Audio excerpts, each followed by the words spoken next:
ഭുവന് എന്തായാലും എല്ലാം സിമ്പിളായിട്ട് നടത്തണം എന്നായിരുന്നു ആഗ്രഹം. ഗുരുവായൂർ അമ്പലത്തിൽ വെച്ച് കല്യാണം അത് മതി എന്ന് പറഞ്ഞ ആളാണ്. പക്ഷേ താൻ പറഞ്ഞു, "ഇല്ല, കല്യാണം ഒന്നേ ഉള്ളൂ ഭുവ. എൻ്റെ ഏറ്റവും വലിയ ഡ്രീമാണ് എനിക്ക് കല്യാണം നടത്തണം. ഇതുപോലെ വലിയ ഗ്രാൻഡ് ആയിട്ട് നടത്തണം. ഇതുപോലെ കുറച്ച് ആൾക്കാരെ വിളിക്കുന്നുണ്ടെങ്കിൽ പോലും എല്ലാ ഫംഗ്ഷനും വെക്കണം എന്നൊക്കെ തൻ്റെ ഏറ്റവും വലിയ ഡ്രീമാണ് കേട്ടോ." എന്ന് പറഞ്ഞുകൊണ്ടാണ് ഭുവനെ നിർബന്ധിച്ചാണ് അനുമോൾ എല്ലാ വിവാഹത്തിലും എത്തിച്ചത്. അനുമോളുടെ വിവാഹം കഴിഞ്ഞ് കുടുംബജീവിതത്തിലേക്ക് കടന്നിരിക്കുകയാണ് അനുമോൾ.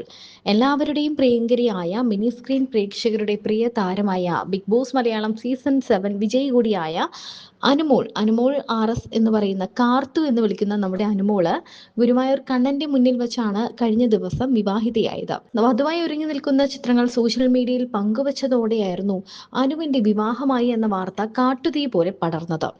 സത്യം പറഞ്ഞാൽ അനുവിന്റെ വിവാഹം കുറേ നാളുകളായി എല്ലാവരും ചോദിച്ചുകൊണ്ടിരിക്കുന്ന ഒരു കാര്യം കൂടിയാണ്. എന്നാണ് അനു വിവാഹം കഴിക്കാൻ പോകുന്നത് എന്നാണ് എല്ലാവരും ഒരുപോലെ ചോദിക്കുന്നത്. അതിനെല്ലാം ഇപ്പോൾ മറുപടിയായിരിക്കുന്നു. ഇനി ആ ചോദ്യം ആരും ചോദിക്കണ്ട.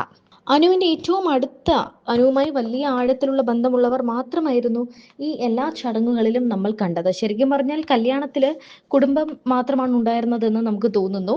കാരണം അധികം മറ്റു താരങ്ങളൊന്നും ഇല്ലായിരുന്നു. എന്നാൽ ഡെസ്റ്റിനേഷൻ വെഡ്ഡിംഗ് ആയിട്ട് നടന്ന ഒരു ചടങ്ങിൽ അതിൽ മാലയിടലൊക്കെയായിരുന്നു ഉണ്ടായിരുന്നത്. ആ ചടങ്ങിലാണ് ലക്ഷ്മി നക്ഷത്ര, അനൂപ് ജോൺ, ഷിയാസ് കരീം, ആദില നൂറ തുടങ്ങി ബിഗ് ബോസിലെയും സ്റ്റാർ മാജിക്കിലെയും ഒക്കെയുള്ള താരങ്ങൾ എത്തിയത്. വിവാഹത്തിനും അധികം ആരും എത്തിയിരുന്നില്ല. എന്നാൽ ഡെസ്റ്റിനേഷൻ വെഡ്ഡിങ്ങിനും വളരെ കുറച്ച് ആളുകൾ എത്തിയതോടെ ഇതും ചർച്ചയായി മാറുന്നൊരവസ്ഥ തന്നെയായിരുന്നു. കുടുംബവുമായി ഏറ്റവും കൂടുതൽ അടുപ്പമുള്ള ഒരു പെൺകുട്ടിയാണ് അനു. തൻ്റെ എല്ലാ കഷ്ടപ്പാടുകളും തൻ്റെ വീട്ടുകാർക്ക് വേണ്ടിയാണ് എന്ന് അനുമോൾ തുറന്നു പറഞ്ഞിട്ടുണ്ട്. ഇന്ന് അനു തൻ്റെ സ്വന്തം വീട്ടിൽ നിന്ന്, സ്വന്തം അച്ഛൻ്റെയും അമ്മയുടെയും സഹോദരിയുടെയും ഒക്കെ അടുത്ത് നിന്ന് ഇപ്പോൾ മറ്റൊരു വീട്ടിലേക്കാണ് പോകുന്നത്. മറ്റൊരു കുടുംബത്തിലേക്ക് ചെന്ന് കയറുകയാണ്. അനു ഇനി അഭിനയം നിർത്തുമോ ഇല്ലയോ എന്നൊന്നും നമുക്ക് അറിയാൻ വയ്യ. എന്താണെങ്കിലും നമ്മുടെ കുടുംബം, അതായത് അനുവിൻ്റെ കുടുംബം വളരെ വിഷമത്തോടെ, വളരെ വേദനയോടുകൂടിയാണ് അനുവിനെ യാത്രയാക്കുന്നത്. അമ്മയും ഭർത്താവും അപ്പുറവും ഇപ്പുറവും ഇരുന്നാണ് അനുവിനെ തങ്ങളുടെ വീട്ടിലേക്ക് കൊണ്ടുപോകുന്നത്.